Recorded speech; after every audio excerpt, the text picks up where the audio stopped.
Dito ako sa evacuation, nagagawa kami props. Okay, hi kayo guys. Hi. Andyan sila, nagagawa sila ng props. Pailaw pe.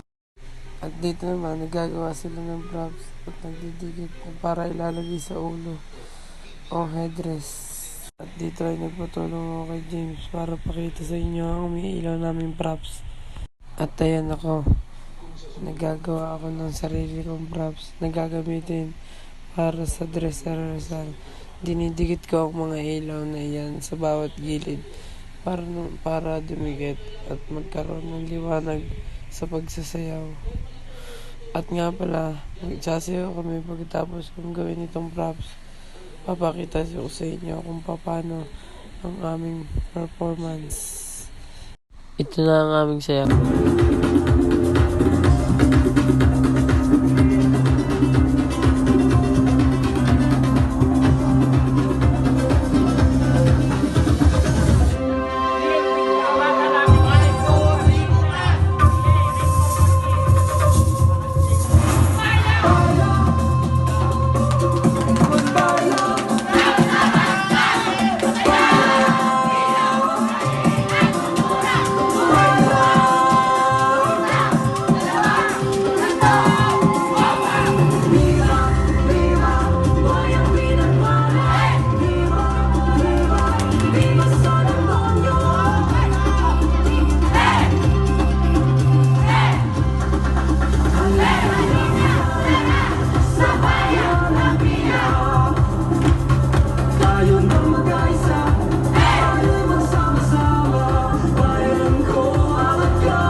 Pasensya na kaya hindi ko natapos tong sayaw. Dito ko natatapusin ang aking vlog. Thank you for watching.